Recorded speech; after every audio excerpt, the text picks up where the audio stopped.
यह कहानी लेखक की अपनी भावनाओं के द्वारा लिखी गई है। इस कहानी को सुनकर आप अपना मनोरंजन कर सकते हैं। इस कहानी में दर्शाए गए पात्र, उत्पादन और घटनाएं सभी काल्पनिक हैं। कहानी किसी भी व्यक्ति के भावनाओं, प्रथाओं और परंपराओं का अपमान नहीं करती है। यह कहानी पूरी तरह से काल्पनिक है। दोस्तों, सिर्फ आपसे एक ही रिक्वेस्ट है कि आप हमारी वीडियो को लाइक और सब्सक्राइब कर लिया कीजिए, क्योंकि हम इसे बहुत ही मेहनत से बनाते हैं और आप बिना लाइक और सब्सक्राइब किया ही चले जाते हैं। प्लीज प्लीज प्लीज, यह आपका प्यार होगा हमारे लिए। आप हमारे चैनल को लाइक और सब्सक्राइब जरूर कर लिया कीजिए, जिससे हमें लगेगा कि हमारी मेहनत व्यर्थ नहीं जा रही है। CH-62 वृत्तिका अवस्थी को लगी गोली। कॉलेज के बाहर पूरी मीडिया और पब्लिक बौखलाई हुई थी, क्योंकि अब ये जिम्मेदारी इंडियन आर्मी की थी कि वो इस सिचुएशन को कैसे हैंडल करती है।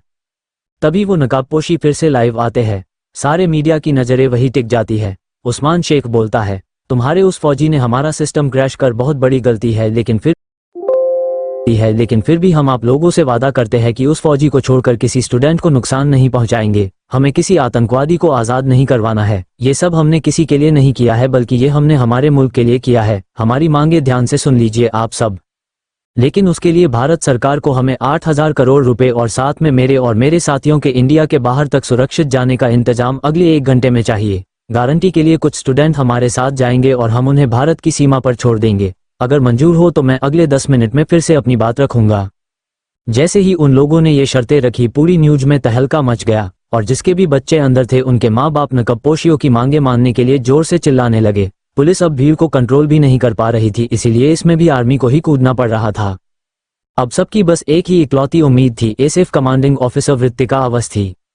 वृत्तिका एक एक कर धीरे धीरे सारे नाकापोशियों को ढेर कर रही थी। वो आर्मी फोर्स के लिए रास्ता साफ करना चाहती थी, क्योंकि अगर सेमिनार हॉल में बैठे लोगों को जरा भी भनक लगी कि फोर्स अंदर घुसने की कोशिश कर रही है, तो वो लोग अंदर स्टूडेंट्स को नुकसान पहुंचा सकते हैं। मुझे सबसे पहले जाकर स्टूडेंट्स को आज़ाद करवाना होगा। ऐसा सोच वृत्तिका जल्दी से सीढ़ियों से नीचे जाने लगती है। उसकी गन से कोई आवाज नहीं आ रही थी और वृत्तिका का निशाना इतना शार्प था कि टारगेट का बचना नामुमकिन था। तभी अचानक एक नकाबपोशी वृत्तिका के आगे आ जाता है। वो कुछ बोलने को हुआ कि वृत्तिका ने उसका मुंह बंद किया और अपने पैर के पास खंजर से उसके गले पर वार कर दिया। वो कुछ सेकंड छटपटाया, फिर शांत हो गया। अब वृत्तिका सेमिनार हॉल से कुछ ही दूरी पर थी। उसने सबसे पहले आर्यन से चेक किया कि कोई कैमरा ऑन तो नहीं है। वृत्ति, सेमिनार हॉल में जाने से पहले फोर्स को सिग्नल दे दे। आर्यन को वृत्तिका की फिक्र हो रही थी। नहीं आर्यन, अभी मैं ये रिस्क नहीं ले सकती। वो लोग भले ही कॉलेज के अंदर नजर ना रख पा रहे हो, लेकिन बाहर उनकी नजर है। अगर फोर्स ने कॉलेज के अंदर कदम भी रखा तो वो क्या कर सकते हैं, कोई सोच भी नहीं सकता। ओके वृत्ति, लेकिन सोच समझकर अंदर जाना, आर्यन बोलता है। उधर बाहर तहलका मचा हुआ था। अब तक कई पॉलिटिशियन भी मीडिया से जुड़ चुके थे, क्योंकि ये बहुत ही संदिग्ध मुद्दा बन चुका था। दिल्ली सीएम मीडिया से जुड़ चुके थे और वो इस मुद्दे से जुड़े जरूरी सवालों के जवाब दे रहे थे। सर, सरकार अब क्या फैसला लेने वाली है? क्या इन टेररिस्ट की बात मान ली जाएगी? सीएम बिल्कुल शांत जवाब देते हैं, देखिए हम कोई भी गलत मांग पूरी नहीं करेंगे। अगर हमने उनकी मांग मान भी ली तो इस बात की क्या गारंटी कि वो सभी स्टूडेंट्स को सही सलामत छोड़ देंगे।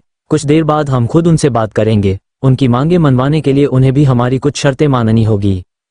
क्या सर इस बात का खुलासा हुआ है कि ये किस देश से जुड़े हैं? इस हमले की कोई जानकारी मिली है? देखिए, अभी कुछ नहीं कहा जा सकता है कि ये किस देश से जुड़े हैं, लेकिन हम हमारी निजी राय से कहना चाहेंगे कि जो लोग इस हमले में है, क्या सच में वो ये सब अपने मुल्क के लिए ही कर रहे हैं? क्योंकि कुछ हफ्तों पहले ही कॉलेज गार्ड के पूरे परिवार की निर्मम हत्या का मंजर देख कोई नहीं कह सकता कि ये कोई देश प्रेम का काम होगा। इसके बाद मीडिया न्यूज चैनल पर अपनी बात रखने लग जाते हैं। सीएम सर के अनुसार इस बात की कोई पुख्ता जानकारी नहीं है कि ये सब किसी देश के लिए की लड़ाई है। साथ ही उन्होंने ये भी कंफर्म किया है कि कॉलेज गार्ड के परिवार ही हत्या में इसी आतंकवादी गुट का ही हाथ है। आतंकवादियों की अगली बात में क्या जानकारी सामने आती है, इसके लिए हमारे साथ जुड़े रहे। फिर कोई दूसरा बोलता है, जैसा कि आर्मी ऑफिसर्स का कहना है कि फोर्स अंदर से एसएफ ऑफिसर वृत्तिका अवस्थी के सिग्नल का इंतजार कर रही है। आखिर कौन है ये वृत्तिका अवस्थी? ये सवाल सबके बीच सबसे बड़ी चर्चा का विषय है। क्या हमेशा की तरह ही एसएफ का ये मिशन भी सक्सेसफुल होगा?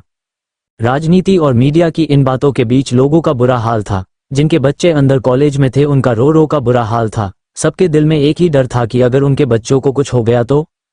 वृत्तिका अब धीरे धीरे सेमिनार हॉल के दरवाजे के पास पहुंच चुकी थी। दरवाजा अंदर से बंद था। वृत्तिका दरवाजे के पास खड़ी हो जाती है। अंदर उस्मान शेख फिर से सरकार और मीडिया के सामने लाइव आने की तैयारी कर चुका था। जैसे ही वो मीडिया के सामने लाइव आता है, धड़ाम से सेमिनार हॉल का दरवाजा खुलता है और सामने एसएफ की यूनिफॉर्म में कमांडो खड़ा देख कुछ पल को नकाबपोशी हैरान रह जाते हैं। स्टूडेंट्स के लिए तो ये कमांडो किसी वरदान से कम नहीं था। वो सब उम्मीद भरी नजरों से उस ओर देखने लगे। वृत्तिका की गन पॉइंट सीधी उस्मान शेख पर थी और एसएफ की शूटिंग स्किल्स को ऐसे आतंकवादी अच्छी तरह जानते थे। हॉल की बड़ी स्क्रीन पर आर्मी ऑफिसर्स, सीएम और साथ ही कुछ मीडिया चैनल जुड़े हुए थे। वो सब भी अंदर कमांडो देख थोड़ी राहत की सांस लेते हैं। उस्मान शेख की जुबान थोड़ी लड़खड़ाने लगती है। कौन हो तुम? स्पेशल फोर्स का कमांडो यहाँ क्या कर रहा है? वृत्तिका बोलती है, तुम्हें मुझसे मिलकर खुशी नहीं हुई? इतने वक्त से तुम इसी फौजी को तो ढूंढ रहे थे। वृत्तिका की आवाज सुन वो थोड़ा हैरान रह जाता है। क्या? एसएफ कमांडो एक लड़की? उस्मान शेख अब थोड़ा डर गया था। वही जैसे ही ये आवाज काव्या, जिया, सिद्धार्थ और देव के कानों में पड़ी वो थोड़े हैरान रह जाते हैं क्योंकि ये आवाज उन्हें जानी पहचानी लगी। मेरी गन पॉइंट पर तुम हो उस्मान शेख? अगर मरना नहीं चाहते तो अपने लोगों से कह दो अपने हथियार फेंक दे। उस्मान शेख थोड़ा डर जरूरी गया था लेकिन वो फिर भी हिम्मत करके बोलता है, तुझे क्या लगता है अपने देश के लिए मैं जान नहीं दे सकता? तुम एक कमांडो मेरा क्या बिगाड़ लोगी? चुपचाप गन नीचे कर दे वरना इन सबको मार दूंगा। अपने देश प्रेम का ढोंग मेरे सामने मत कर। तुम लोग किसी मुल्क के लिए ये नहीं कर रहे हो और ये बात मुझे गार्ड की फैमिली की मौत के वक्त ही पता चल चुकी थी। इसीलिए अपना मुंह बंद और चुपचाप अपने लोगों से कह दे हथियार फेंक दे। वृत्तिका अब थोड़ी ऊंची आवाज में कहती है। कुछ ही सेकंड में एक गोली चलने की आवाज आती है। वृत्तिका ने उस्मान शेख के घुटने पर शूट कर दिया था जिससे वो तड़प उठा। वृत्तिका का चेहरा भले ही दिखाई नहीं दे रहा था लेकिन उसकी लाल आंखें उसके अंदर का हाल अच्छे से बता रही थी। इस वक्त वृत्तिका स्टूडेंट्स की तरफ पीठ किए खड़ी थी और उस्मान शेख उसके आगे था। तभी 2-3 गोलियां चलाने की आवाज आती है और स्टूडेंट्स के बीच से प्रोफेसर नीति जोशी इविल स्माइल करते हुए खड़ी हो जाती है। वृत्तिका के पीठ पर लगातार 3 गोली मार देती है। साथ ही वृत्तिका के बाजू पर भी एक गोली छूकर निकलती है और वो मुंह के बल जमीन पर गिर जाती है। जैसे ही सभी स्टूडेंट्स अपनी प्रोफेसर को भी उन लोगों से मिला हुआ देखते हैं सब सुन्न हो जाते हैं। अब उनकी आखिरी उम्मीद भी टूट गई थी। प्रोफेसर नीति खड़ी होकर जमीन पर पड़ी वृत्तिका के पास आ जाती है और सामने लगी स्क्रीन पर सीएम को देखते हुए कहती है, आदरणीय मुख्यमंत्री जी, आपके इन सभी स्टूडेंट्स की मसीहा तो एक झटके में मर चुकी है। अब आपके लिए अच्छा होगा आप हमारी मांगे मान ले। और हाँ, ये जो कमांडो हमारे बीच छोड़ा इसका हर्जाना भी तो भुगतना होगा, इसीलिए अब रकम 10,000 करोड़ होगी। आगे आधे घंटे में हमारी मांग पूरी नहीं की तो लाशों के ढेर लग जाएंगे। प्रिंसिपल सक्सेना हैरानी से देख रहे थे। प्रोफेसर नीति घूरकर उन्हें देखती है। प्रोफेसर नीति नहीं, हसीना शेख। अब आएगा खेल का असली मजा जब खेल की रानी सामने आ चुकी है। ऐसा बोल वो जोर से हंसने लग जाती है और उस्मान शेख की तरफ देखती है। ओह माफ करना, मैंने थोड़ी देर कर दी। इस घटिया फौजी की वजह से मेरे शौहर को गोली लगी है, इसकी सजा तो इसे मिलेगी ना। हसीना शेख वृत्तिका की बॉडी के पास झुककर उसकी पल्स चेक करती है। चलो इसका चेहरा भी देख ही ले, आखिर कितने वक्त से इसने हमारे साथ चूहे बिल्ली का खेल खेला है। उधर जैसे ही मीडिया में ये खबर पहुंचती है कि ऑफिसर वृत्तिका अवस्थी मर चुकी है, हर तरफ शोर मच जाता है। लोगों की आखिरी उम्मीद टूट चुकी थी। जैसा कि सबने लाइव फुटेज में देखा है, सबकी इकलौती उम्मीद ऑफिसर वृत्तिका को कॉलेज में ही प्रोफेसर बनकर रह रही हसीना शेख ने गोली मार दी है। खबर मिली है कि कमांडिंग ऑफिसर वृत्तिका अवस्थी की मौत हो चुकी है। सब इस वक्त एसएफ ऑफिसर की मौत की वजह से बहुत बड़े सदमे में है। आखिर क्या होगा इंडियन आर्मी का अगला कदम? ये न्यूज देखते ही वाणी जी बेहोश हो जाती है और धड़ाम से नीचे गिर जाती है। यशवी वाणी जी की ऐसी हालत देख डर जाती है। वो जल्दी से रुद्र को फोन करती है और डॉक्टर को बुलाती है। सब इस खबर से बहुत दुखी थे, लेकिन एसएफ हेडक्वार्टर में अपने केबिन में शान से बैठे विजय सिंह राठौर जो इस न्यूज को देख रहे थे वो मुस्कुरा देते हैं। खेल खेलने की तुम्हारी आदत इतने वक्त बाद भी नहीं बदली वृत्तिका। आखिर इस खेल के गुनहगार को अपने सामने ले ही आए तुम। अब ये सब देखेंगे अपनी मौत का मंजर, वृत्तिका अवस्थी के क्रोध का तांडव। विजय सिंह राठौर मुस्कुराते हुए बोलते हैं। उनके पास बैठा आर्यन, जिसकी तो सांसें ही मानो रुक गई थी, उसकी आंखों से आंसू बहने लग गए थे। अपने डेट की बात सुन गहरी सांस लेता है। डेड आप और वृत्ति किसी दिन मुझे हार्ट अटैक दे दोगे? मैं तो डर ही गया था। आर्यन ऐसे ही मैं वृत्तिका को फाइटर गर्ल नहीं कहता हूँ। उसके हमले का अंदाज ही ऐसा है, दुश्मन समझ ही नहीं पाता है कि उसका अगला दांव क्या होगा। इसीलिए मैं तुम्हें वृत्ति के साथ रहने को कहता हूँ ताकि तुम कुछ सीखो। विजय सिंह जी आर्यन की तरफ देखते हुए कहते हैं। ओके डेड, मैं टेक्निकल टीम को देखता हूँ। बाहर की मीडिया की खबरें अंदर टेररिस्ट तक नहीं पहुंचे, इस बात का पूरा ध्यान रखना होगा। इतना बोल आर्यन वहां से चला जाता है। CH-63 जीतने की खुशी मना ली, अब थोड़ा हार का स्वाद भी चख लो। हसीना शेख वृत्तिका की बॉडी के पास झुककर उसकी पल्स चेक करती है। चलो इसका चेहरा भी देख ही ले, आखिर कितने वक्त से इसने हमारे साथ चूहे बिल्ली का खेल खेला है। उधर जैसे ही मीडिया में ये खबर पहुंचती है कि ऑफिसर वृत्तिका अवस्थी मर चुकी है, हर तरफ शोर मच जाता है। लोगों की आखिरी उम्मीद टूट चुकी थी। जैसा कि सबने लाइव फुटेज में देखा है, सबकी इकलौती उम्मीद ऑफिसर वृत्तिका को कॉलेज में ही प्रोफेसर बनकर रह रही हसीना शेख ने गोली मार दी है। खबर मिली है कि कमांडिंग ऑफिसर वृत्तिका अवस्थी की मौत हो चुकी है। सब इस वक्त एसएफ ऑफिसर की मौत की वजह से बहुत बड़े सदमे में है। आखिर क्या होगा इंडियन आर्मी का अगला कदम? ये न्यूज देखते ही वाणी जी बेहोश हो जाती है और धड़ाम से नीचे गिर जाती है। यशवी वाणी जी की ऐसी हालत देख डर जाती है। वो जल्दी से रुद्र को फोन करती है और डॉक्टर को बुलाती है। सब इस खबर से बहुत दुखी थे, लेकिन एसएफ हेडक्वार्टर में अपने केबिन में शान से बैठे विक्रम सिंह राठौर जो इस न्यूज को देख रहे थे वो मुस्कुरा देते हैं। खेल खेलने की तुम्हारी आदत इतने वक्त बाद भी नहीं बदली वृत्तिका। आखिर इस खेल के गुनहगार को अपने सामने ले ही आए तुम। अब ये सब देखेंगे अपनी मौत का मंजर, वृत्तिका अवस्थी के क्रोध का तांडव। विक्रम सिंह राठौर मुस्कुराते हुए बोलते हैं।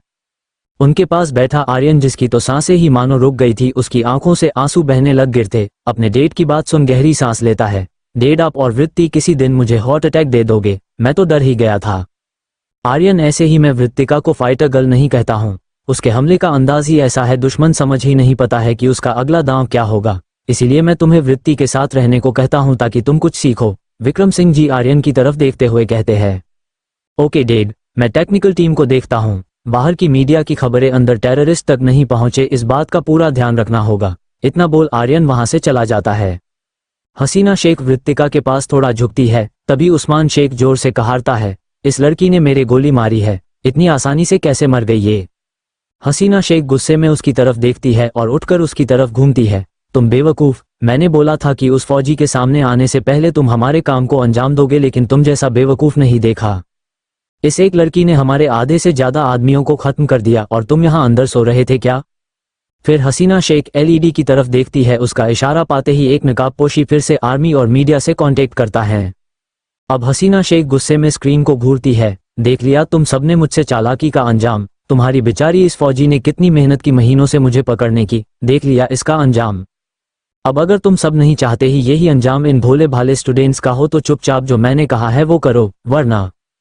तब वो इविल स्माइल करती हुई जमीन पर पड़ी वृत्तिका को देखती है। चलो तुम्हें तुम्हारी मसीहा के अंतिम दर्शन तो करवा दूं, क्योंकि इसकी तो मैं ऐसी हालत करने वाली हूं कि इसकी लाश देखकर भी सब कांप उठेंगे। आखिर गार्ड की फैमिली को तो तुमने देखा ही होगा, बेचारी उसकी पत्नी और बेटी इन्हीं भेड़ियों के बीच छोड़ा था मैंने उन्हें। वो चारों ओर खड़े नकाबपोशियों की तरफ इशारा करते हुए कहती है। उसकी बात सुन सब उसे घिन भरी नजरों से देख रहे थे।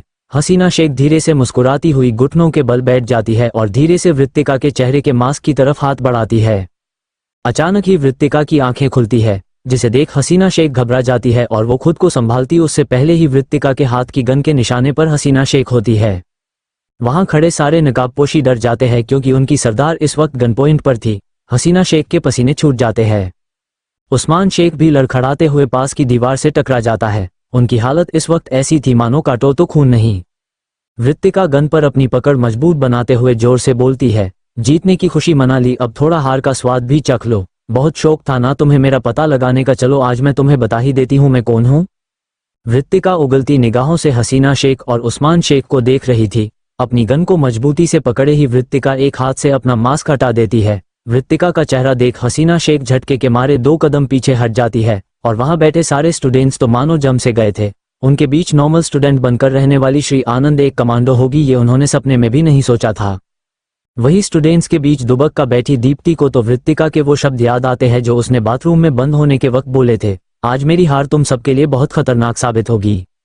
दीप्ति तो अंदर तक काम गई थी, उसने अनजाने में एक कमांडो को परेशान किया था, यहाँ तक कि ड्रग्स तक दिए थे। दीप्ति अपना थूक गटक रही थी। वहीं काव्या, जिया देव, सिद्धार्थ और कीर्ति हैरानी भरी नजरों से उनकी दोस्त को देख रहे थे जो इस वक्त किसी लेडी डेविल से कम नहीं लग रही थी। उसकी आंखों में अंगारा था और हाथों में गन, उन लोगों के लिए साक्षात यमराज का रूप लग रही थी। ये फुटेज लाइव चल रही थी जिससे मीडिया में तहलका मचा हुआ था। हर तरफ बस वृत्तिका अवस्थी का ही नाम था। फैमिली वाले लोग अब उम्मीद भरी नजरों से बस वृत्तिका को देख रहे थे। वृत्तिका युवा लड़के लड़कियों की रोल मॉडल बन चुकी थी, एक सुपर हीरो की तरह। सब एक्साइटेड होते हुए बस लाइव न्यूज देख रहे क्योंकि सब लेडी डेविल को देख हैरान थे। आज तो सबका फेवरेट चैनल न्यूज चैनल था क्योंकि उसने ब्यूटी विद ब्रेन वाली ऑफिसर जो थी। हसीना शेख 2 कदम पीछे खिसकती हुई कहती है, श्री। वृत्तिका इविल स्माइल करते हुए कहती है, श्री नहीं, professor Niti, SF senior commanding officer Vrittika Awasthi. Vrittika की बात सुन वहां खड़े सब नकाबपोशी अंदर तक दहल गए थे। वृत्तिका अब मुस्कुराते हुए कहती है, काफी अच्छा खेल रचा तुमने, लेकिन मेरे सामने ज्यादा टिक नहीं पाया। खासकर तुम्हारा सच जानने के बाद तो। तुम जानती थी मेरे बारे में। इस बार हसीना शेख को तो दुगुना झटका लगा। हाँ, आखिर तुम्हें क्या लगा पूरे कॉलेज में स्पाई कैमरे लगाओगी और मेरी नज़रों से बच जाओगी? वैसे तुम्हारी टैलेंट की तो मैं दाद देती हूँ। आवाज़ बदलने का अच्छा हुनर है तुम्हारे अंदर। कैंप फायर की रात से मैं पागलों की तरह किसी आदमी को ढूंढ रही थी और तुम मेरी नाक के नीचे से अपना ये गंदा खेल खेल रही थी। वृत्तिका गुस्से में कहती है। हसीना शेख अब काफी सदमे में थी। तुम्हें कैसे पता चला? वृत्तिका अब हंसते हुए स्टूडेंट्स की तरफ देखती है जिनमें उसकी नज़र दीप्ति की नज़र से टकराती है। वैसे इसके लिए मुझे एक स्टूडेंट को थैंक यू बोलना चाहिए जिसकी मेहरबानी से मैं पुराने स्टोर रूम में बंद हो गई और मुझे खिड़की कूद कर दूसरे रूम से निकलना पड़ा। बस उसी वक्त मुझे तुम्हारे इस टैलेंट का पता चला। तुम्हें यकीन नहीं होगा, मेरा बहुत मन कर रहा था तुम्हारी बहुत तारीफ करूं मैं। वृत्तिका की बात सुन हसीना शेख गुस्से भरी नज़र स्टूडेंट्स की तरफ डालती है तो वृत्तिका कहती है, होशियारी करने की सोचना भी मत, क्योंकि इस वक्त गन मेरे हाथ में है और मैं गोलियां चलाते वक्त गिनती नहीं हूं। अब चुपचाप अपने लोगों से बोल दो कि हथियार फेंक दे। हसीना शेख थोड़ी हिम्मत दिखाते हुए कहती है, तुम्हें क्या लगता है मैं तुम्हारी इन धमकियों से डर जाऊंगी? तुम इस गलतफहमी में नहीं रहो तो अच्छा है। यहाँ खड़े लोगों में से कोई भी मौत से नहीं डरता है। हम सब अपने मुल्क, अपने मकसद के लिए अपनी जान। हसीना शेख अपनी बात पूरी रखती उससे पहले ही वृत्तिका एक खूबसूरत लड़की जिसकी खूबसूरती देखकर हर इंसान बोले कि यह आसमान से उतरी हुई किसी परी की तरह है, उसके साथ होता है अन्याय और वह घर छोड़कर भाग जाती है, पर अभी भी उसका दर्द कम करना भगवान को मंजूर नहीं था और फिर से एक बार बदलती है उसकी जिंदगी और उसकी शादी हो जाती है एक ऐसे माफिया से जो करता है पूरे एशिया में राज। और अब होती है उसके जिंदगी की असली शुरुआत। कैसे बेरहम माफिया देता है उसे दर्द और फिर ऐसा क्या हो जाता है कि वह पागल हो जाता है। उसके प्यार में उसकी मासूमियत से नहीं बच पाता है उसका दिल और वह करने लगता है उसे बेनतहा मोहब्बत मासूमियत से भरी चांद की कहानी जो कर देती है एक डेविल माफिया को भी अपना दीवाना। इस स्टोरी को पूरा सुने आप भी हो जाएंगे चांद के दीवाने। चैनल को सब्सक्राइब कर सर्च करें mafia cute girl, mafia cute girl. जोर से चिल्लाती है, जस्ट शट अप। अब अगर ये झूठा देश प्रेम और मकसद का राग जपा तो इसी वक्त सारी की सारी गोलियां तुम्हारे सीने में उतार दूंगी। तब उस्मान शेख लड़खड़ाते हुए 2 कदम आगे आकर कहता है, तुम जैसी एक फौजी की वजह से हमारा मकसद अधूरा नहीं रह सकता। हमने कितनी मेहनत की है तुम सोच भी नहीं सकती। इससे पहले कि वो आगे कुछ कहता वृत्तिका ने धड़ाधड़ 6-7 गोलियां एक ही झटके में उस्मान शेख पर चला दी। उसके पैरों में, सीने में, सर पर और गले पर गोली लगते ही वो खून से सन चुका था। उसकी आंखें फटी की फटी रह गई थी और वो धड़ाम से जमीन पर गिर पड़ा। इस वक्त वृत्तिका का ऑरा बहुत ही खतरनाक लग रहा था। वहां बैठा हर स्टूडेंट उस्मान शेख की ऐसी दर्दनाक मौत देख दहल उठा और वहां खड़े नकाबपोशियों ने बिना हसीना शेख के ऑर्डर के ही अपनी बंदूकें जमीन पर गिरा दी। उनमें से आधों ने तो डर के मारे अपनी पैंट गीली कर दी थी। हसीना शेख उस्मान शेख की मौत पर जोर से चिल्लाती है, तुमने मेरे शौहर को खत्म किया, तुम्हें मैं छोड़ूंगी नहीं। चिल्लाओ मत, तुम्हारे एक एक आदमी को आंख बंद करके गोली मार सकती हूं मैं। वृत्तिका अवस्थी को अभी जानती नहीं हो तुम और ना जानो यही तुम्हारे लिए बेहतर होगा। तुमसे पहले इतने बड़े बड़े सुरमा आए और चले गए, तुम्हें क्या लगा तुम्हारी 2 गोलियों से मरने के लिए मैं इतने महीनों से यहाँ थी? तुम्हारी मौत तो मेरे हाथों उसकी वक्त तय थी जिस वक्त मैंने इस कॉलेज में कदम रखा था। वृत्तिका पहले थोड़ी ऊंची आवाज में बोलती है। वृत्तिका फिर थोड़ा उसके करीब खिसकती है और उसके कान के पास अपना चेहरा लाकर कहती है, तुम्हारी मौत इससे भी दर्दनाक होने वाली है क्योंकि तुमसे मेरा बहुत पुराना हिसाब भी बाकी है। वृत्तिका की ये बात सुन हसीना शेख एक पल को सुनना पड़ जाती है और फिर हकलाती जुबान में बोलती है, मतलब? वृत्तिका बिना किसी भाव के बोलती है, कोलकाता मॉल अटैक याद है या भूल गई? इससे ज्यादा तुम्हें कुछ भी समझाने की जरूरत नहीं है। वृत्तिका की ये बात सुनते ही हसीना शेख को तो मानो ऐसा लगा जैसे 1000 सुइयां उसे एक साथ चुभा दी हो। वो वृत्तिका की तरफ देखती है तो उसे अपनी मौत अपने सामने नजर आ रही थी। वृत्तिका वहां बैठे कुछ स्टूडेंट्स की तरफ देखती है, इन सबकी गन्स उठाकर विंडो से बाहर फेंक दो।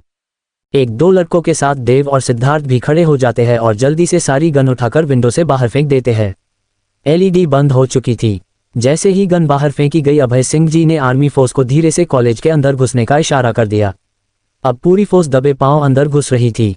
वृत्तिका फिर एक नजर वहां खड़े सिद्धार्थ की तरफ देखती है। सेमिनार हॉल के सारे खिड़की दरवाजे बंद कर दो, क्विक। हसीना शेख हैरानी से कभी वृत्तिका को तो कभी अपने आदमियों को देखती है जो हाथ ऊपर करे हॉल में स्टूडेंट्स के पीछे थोड़ा दूर खड़े हुए थे, क्योंकि पहले उनमें से 2 नकाबपोशी होशियारी दिखाने की कोशिश कर रहे थे। वृत्तिका ने अपने पैर से खंजर निकाल उनकी तरफ फेंका तो खंजर सीधा उनके गले के आर पार हो गया। उनकी आंखें मानो बाहर निकल आई और वो छटपटाते हुए वहीं देर हो गए। ये नज़ारा देख वहां बैठे स्टूडेंट्स में से 5-10 लड़कियां तो बेहोश हो गई थी। जैसे ही सेमिनार हॉल के सारे दरवाजे बंद हुए वृत्तिका की एक रौबदार आवाज हॉल में गूंजती है, everybody put your head down. Vrittika की आवाज कानों में पड़ते ही सब डर के मारे अपना सर झुका लेते हैं और अपने हाथ अपने कानों में रख लेते हैं। इस वक्त वृत्तिका के दोनों हाथों में गन थी। तब वृत्तिका एक गन से पीछे खड़े नकाबपोशियों के ऊपर निशाना लगा देती है और जितनी भी गोलियां उसकी गन में थी सारी की सारी उनके सीने में उतार देती है। इस वक्त वृत्तिका खुद किसी खौफ से कम नहीं लग रही थी। उसके बाएं हाथ से गोली छू कर निकली थी क्योंकि मारने वाले का निशाना बेहतर नहीं था, फिर भी उसके बाजू से खून बहता हुआ उसकी हथेलियों तक को लाल कर दिया था। कुछ ही पल में सारे के सारे नकाबपोशी लाशों में तब्दील हो चुके थे। ये लोग इससे भी भयानक मौत डिजर्व करते थे, लेकिन इस वक्त मेरे पास वक्त नहीं है इनसे फालतू लड़ने का। फिर वृत्तिका सामने देखती है तो हैरान रह जाती है और वृत्तिका के साथ साथ बाकी सब स्टूडेंट्स भी शॉक थे। CH-64 खुद को गोली मार, प्लान बी। वृत्तिका वहां बैठे कुछ स्टूडेंट्स की तरफ देखती है। इन सब की गन्स को उठाकर विंडो से बाहर फेंक दो। एक दो लड़कों के साथ देव और सिद्धार्थ भी खड़े हो जाते हैं और जल्दी से सारी गन उठाकर विंडो से बाहर फेंक देते हैं। LED बंद हो चुकी थी। जैसे ही गन बाहर फेंकी गई, अभय सिंह जी ने आर्मी फोर्स को धीरे से कॉलेज के अंदर घुसने का इशारा कर दिया। अब पूरी फोर्स दबे पांव अंदर घुस रही थी। वृत्तिका फिर एक नजर वहां खड़े सिद्धार्थ की तरफ देखती है। सेमिनार हॉल के सारे खिड़की दरवाजे बंद कर दो, क्विक। हसीना शेख हैरानी से कभी वृत्तिका को तो कभी अपने आदमियों को देखती है जो हाथ ऊपर करे हॉल में स्टूडेंट्स की पीछे थोड़ा दूर खड़े हुए थे, क्योंकि पहले उनमें से दो नकाबपोशी होशियारी दिखाने की कोशिश कर रहे थे। वृत्तिका ने अपने पैर से खंजर निकाल उनकी तरफ फेंका तो खंजर सीधा उनके गले के आर पार हो गया। उनकी आंखें मानो बाहर निकल आई और वो छटपटाते हुए वहीं देर हो गए। ये नज़ारा देख वहां बैठे स्टूडेंट्स में से 5-10 लड़कियां तो बेहोश हो गई थी। जैसे ही सेमिनार हॉल के सारे दरवाजे बंद हुए, वृत्तिका की एक रौबदार आवाज हॉल में गूंजती है, everybody put your head down. Vrittika की आवाज कानों में पड़ते ही सब डर के मारे अपना सर झुका लेते हैं और अपने हाथ अपने कानों में रख लेते हैं। इस वक्त वृत्तिका के दोनों हाथों में गन थी। तब वृत्तिका एक गन से पीछे खड़े नकाबपोशियों के ऊपर निशाना लगा देती है और जितनी भी गोलियां उसकी गन में थी सारी की सारी उनके सीने में उतार देती है। इस वक्त वृत्तिका खुद किसी खौफ से कम नहीं लग रही थी। उसके बाएं हाथ से गोली छू कर निकली थी क्योंकि मारने वाले का निशाना बेहतर नहीं था, फिर भी उसके बाजू से खून बहता हुआ उसकी हथेलियों तक को लाल कर दिया था। कुछ ही पल में सारे के सारे नकाबपोशी लाशों में तब्दील हो चुके थे। ये लोग इससे भी भयानक मौत डिजर्व करते थे, लेकिन इस वक्त मेरे पास वक्त नहीं है इनसे फालतू लड़ने का। फिर वृत्तिका सामने देखती है तो हैरान रह जाती है और वृत्तिका के साथ साथ बाकी सब स्टूडेंट्स भी शॉक थे। इतनी गोलियां अचानक चलने से कुछ स्टूडेंट्स घबराकर आगे आ गए थे। उनमें से एक के गले पर हसीना शेख चाकू रखे हुए थी। वृत्तिका एक पल को घबरा गई थी और हसीना शेख को गुस्से भरी नजरों से देख रही थी। हसीना शेख जोर से बोलती है, अगर एक कदम भी आगे बढ़ाया तो इस लड़की का गला काट दूंगी। तुम्हें क्या लगता है मुझे हरा दोगी तो कॉलेज को बचा लोगी? आज यहाँ लाशें बिछेगी, बस कुछ वक्त इंतजार करो। वृत्तिका अपनी गन नीचे कर देती है, उसे कुछ मत करना। हसीना शेख उसके गले पर ही चाकू रखे धीरे धीरे कदमों को पीछे करते हुए दरवाजे की तरफ बढ़ती है। वो एक हाथ पीछे कर दरवाजा खोलती है और एक झटके में उस लड़की को अंदर धक्का देकर दरवाजा धम्म से बाहर से बंद कर देती है। वृत्तिका जल्दी से जाकर उस लड़की को देखती है, तुम ठीक हो? वो लड़की रोते हुए हामी में सर हिलाती है। वृत्तिका सबकी तरफ देखती है। जब तक आर्मी फोर्स हॉल में नहीं आती कोई भी बाहर नहीं निकलेगा और कोई भी खिड़की दरवाजे के पास खड़ा नहीं रहेगा। सब डरे हुए थे और हामी में सर हिला रहे थे। कीर्ति जो कब से रो रही थी वो भागते हुए वृत्तिका के गले लग जाती है और वो रोते हुए कहती है, वेद भाई पता नहीं कहाँ चले गए हैं, कब से नहीं दिखाई दे रहे, मुझे बहुत डर लग रहा है। वृत्तिका उसे चुप करवाने की कोशिश करती है। कीर्ति विधान बिल्कुल ठीक है, घबराओ मत, और तुम तो ब्रेव गर्ल हो ना, रोना बंद करो। फिर वृत्तिका सिद्धार्थ की तरफ देखती है तो सिद्धार्थ समझ जाता है। वो कीर्ति को अपने पास खींचता है, कीर्ति रोना बंद करो, विधान ठीक है। फिर वृत्तिका प्रिंसिपल सक्सेना की तरफ देखती है, सबका ध्यान रखिएगा, थोड़ी देर में फोर्स आ जाएगी। वृत्तिका जल्दी से सेमिनार हॉल के बाहर आती है। वो अपनी गन लोड कर बड़े ध्यान से आगे बढ़ती है कि उसे कदमों की आवाजें आती है। वृत्तिका सीधे में होकर उस तरफ निशाना लगा देती है, लेकिन अगले ही पल उसे आर्मी सोल्जर आते दिखाई देते हैं। वृत्तिका जल्दी से बाहर आकर उनके सामने आ जाती है। वो सब वृत्तिका को सैल्यूट करते हैं। जल्दी से कॉलेज का हर कोना छान मारो, कोई भी बचकर नहीं निकल पाए। सेमिनार हॉल से सभी स्टूडेंट्स प्रोफेसर्स को सुरक्षित बाहर निकालो। वो सब एक साथ बोलते हैं, ओके मैडम। तभी वृत्तिका को विधान का ख्याल आता है, प्रिंसिपल रूम में एक स्टूडेंट्स घायल है, उसे जल्दी से हॉस्पिटल भेजो, क्विक। इतना बोल वृत्तिका कुछ सोल्जर के साथ सीढ़ियों की तरफ बढ़ जाती है। वृत्तिका अपने कान में लगी डिवाइस से कनेक्ट करती है। आर्यन जल्दी चेक करो, हसीना शेख सेमिनार हॉल से निकल कर कहाँ गई है। ओके वृत्ति, तुम पहले सभी स्टूडेंट्स को बाहर निकलवाओ। आर्यन बस इतना बोलता है। वृत्तिका जल्दी से ग्राउंड फ्लोर पर आती है। अब सभी स्टूडेंट्स भागते हुए कॉलेज के बाहर निकल रहे थे। वहां बाहर खड़े पेरेंट्स की नज़र जब सामने वृत्तिका पर पड़ती है तो सब उसके सामने रोते हुए हाथ जोड़ धन्यवाद कर रहे थे और वृत्तिका उन्हें देख मुस्कुरा देती है। जब लगभग सभी स्टूडेंट्स बाहर निकल चुके थे, वृत्तिका अभय सिंह जी और सीनियर ऑफिसर के साथ कुछ बात कर रही थी कि तभी हलचल मची। पुलिस वहां रास्ता बनाने लगी क्योंकि सीएम सर वहां आ रहे थे। कुछ ही देर बाद एक लाइन में बहुत सी गाड़ियां वहां पार्क होती है। मीडिया की लाइमलाइट में अब भी वृत्तिका ही थी। सीएम सर धीरे से गाड़ी से बाहर निकल आर्मी ऑफिसर की तरफ बढ़ते हैं। तभी वृत्तिका के कान में आर्यन की आवाज आती है, वृत्ति जल्दी देख, हसीना शेख ने एक लड़की को पकड़ लिया है। वृत्तिका ने जैसे ही ये सुना वो वापस कॉलेज की तरफ भागती है। सब वृत्तिका के इस तरह भागने पर घबरा जाते हैं और मीडिया अपना कैमरा उस तरफ करती है जिस तरफ वृत्तिका भाग रही थी। लेकिन तभी कॉलेज के मेन गेट से हसीना शेख दीप्ति के गले पर चली रख धीरे से बाहर आती है। सभी उस तरफ देखते हैं और वहां खड़े दीप्ति के माँ बाप की तो मानो जान हलक में आ गई थी। वृत्तिका के भागते हुए कदम वहीं रुक जाते हैं। हसीना शेख उसे गुस्से से घूर रही थी, अगर एक कदम भी आगे बढ़ाया तो इस लड़की की मौत की जिम्मेदार तुम होगी।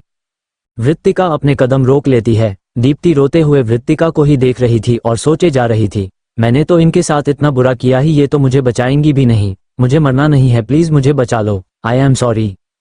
वृत्तिका दीप्ति के रोते हुए चेहरे को देख रही थी, साथ हसीना के गुस्से से भरे चेहरे को भी। वृत्तिका उसे रोकते हुए कहती है, नहीं मैं कुछ नहीं कर रही, उसे छोड़ दो। देखो तुम खुद, मैं हथियार भी नीचे रख रही हूं, इसे छोड़ दो। नहीं, हसीना शेख जोर से चिल्लाती है, तेरी वजह से मेरे सारे किए कराए पर पानी फिर गया। अब तुझे मैं ऐसे ही नहीं छोड़ूंगी। भले ही तूने इन स्टूडेंट्स को बचा लिया, लेकिन आज इस कॉलेज के साथ तू भी बर्बाद होगी। तेरी मौत चाहिए मुझे। अगर इस लड़की को बचाना चाहती है तो अपनी गन का निशाना खुद पर लगा, खुद को गोली मार, वरना मैं इसे मार दूंगी। इतना बोलते हुए हसीना शेख चाकू थोड़ा कसती है जिससे दीप्ति के गले पर हल्का कट लग जाता है। उसकी आह निकल जाती है और वो रोने लग जाती है। वृत्तिका को कुछ समझ नहीं आ रहा था क्या करे। दीप्ति बस एक बार रोना बंद कर मेरी तरफ देखो, वृत्तिका सोचते हुए धीरे धीरे अपनी गन को अपने सर की तरफ लेकर जाने लगती है। हसीना शेख जोर से चिल्लाती है, देख लो सब, तुम सबकी मसीहा, जीत कर भी मुझसे हार गई। ऐसा बोल वो हंसने लग जाती है। ठीक उसी वक्त दीप्ति की नजरें वृत्तिका की नजरों से टकराई तो वृत्तिका उसे कुछ इशारा करती है। दीप्ति को कुछ समझ नहीं आ रहा था, लेकिन उसे थोड़ी हिम्मत मिलती है और वो आंखें बंद कर हसीना शेख के हाथ को जोर से झटकती है जिससे उसके हाथ से चाकू दूर गिर जाता है। उसी पर वृत्तिका जल्दी से गन पॉइंट करती है और हसीना शेख के हाथ पर गोली मार देती है। वो तड़प कर नीचे गिर जाती है। वृत्तिका भागते हुए दीप्ति के पास आती है जो नीचे गिरी हुई थी। वृत्तिका उसे उठाती है तो दीप्ति वृत्तिका के पीछे छुप जाती है। फिर वृत्तिका हसीना शेख की तरफ गुस्से में देखती है और उसके सामने उसके परिवार की चिता आ जाती है। वृत्तिका आंखें बंद किए ना जाने कितनी ही गोलियां हसीना शेख को मारती है। हसीना शेख जो लहूलुहान हो एक दो गोलियों में ही मर चुकी थी, उसकी ऐसी मौत देख वहां खड़े सब लोगों का दिल दहल जाता है। हसीना शेख की ऐसी लाश देख दीप्ति बेहोश हो जाती है तो उसके माता पिता भागते हुए दीप्ति को संभालते हैं। वृत्तिका की आंखें इस वक्त गुस्से से लाल थी, साथ ही नम भी थी। वृत्तिका दीप्ति की तरफ देखती है, डर की वजह से बेहोश हो गई होगी, आप इसे हॉस्पिटल ले जाए। मिस्टर सिंह बोलते हैं, थैंक यू, मेरी बेटी ने इतनी गलतियां की फिर भी आपने उसे बचाया। मैं आपका ये एहसान जिंदगी भर नहीं भूलूंगा। ऐसा बोल Mr and Mrs Singh Deepti को लेकर वहां से चले जाते हैं। अब सीएम सर और अभय सिंह जी वृत्तिका के पास आते हैं, लेकिन वृत्तिका किसी और ही सोच में गुम थी। हारने के बाद भी मरते हुए हसीना शेख के चेहरे पर एक अनजान मुस्कान क्यों थी? उसने ऐसा क्यों बोला कि कॉलेज के साथ मुझे बर्बाद कर देगी? सीएम सर वृत्तिका से कुछ बोल रहे थे लेकिन उसका ध्यान ही नहीं था। तभी अभय सिंह जी आवाज से वृत्तिका होश में आती है, सॉरी सर, मेरा ध्यान नहीं था। कोई बात नहीं मिस अवस्थी, आज आपने जिस समझदारी और बहादुरी से सभी स्टूडेंट्स को बचाया ये कोई आम बात नहीं थी। आपने साबित कर दिया कि एसएफ फोर्स हमारे देश की बेस्ट फोर्स है और आप तो एसएफ की सीनियर ऑफिसर है, सीएम बोलते हैं। सीएम की बात सुनते हुए अचानक ही वृत्तिका के दिमाग में कोलकाता मॉल अटैक आता है। उस वक्त उन लोगों की मांगे पूरी होने के बाद भी वहां बॉम्ब ब्लास्ट हुआ था और वो सबका ध्यान डाइवर्ट करके आसानी से इंडिया से भाग गए थे। इसका मतलब कहीं, ओह नो। अभय सिंह जी वृत्तिका के चेहरे के भावों को समझ पा रहे थे। अचानक ही वृत्तिका बोल पड़ती है, आई एम सॉरी सर, लेकिन एक जरूरी काम है, अभी प्रॉब्लम सॉल्व नहीं हुई है। ऐसा बोल वृत्तिका जल्दी से आर्यन से कांटेक्ट करती है, जल्दी से चेक करो दीप्ति को पकड़ने से ठीक पहले हसीना शेख कॉलेज के किस हिस्से में थी।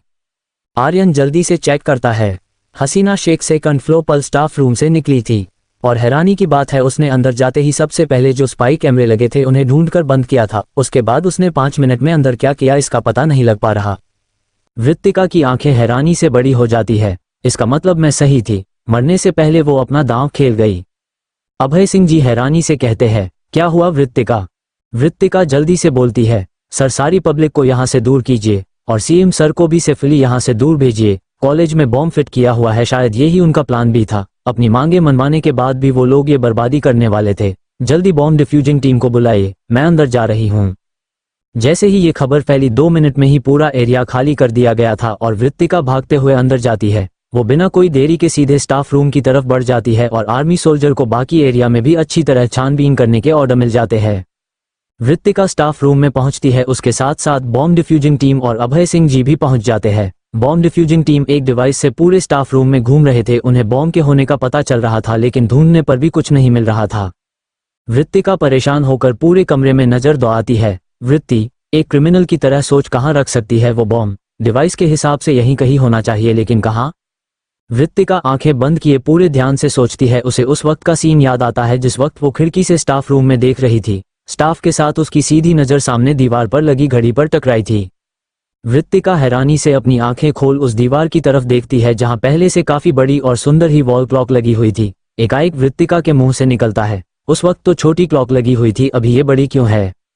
तब वृत्तिका की नजर उस घड़ी में लगी चौथी सुई पर गई। स्टाफ रूम में अलार्म घड़ी का क्या काम? इसमें अगले 10 मिनट का अलार्म सेट है। मतलब ओह नो, इसका मतलब अगले 10 मिनट बाद ब्लास्ट। ऐसा नहीं हो सकता, मैं फिर से ऐसा नहीं होने दूंगी। वृत्तिका जल्दी से घड़ी की तरफ इशारा करती है, इसे जल्दी से नीचे उतारो। आई एम श्योर बॉम्ब यहीं होगा, आराम से उतारना।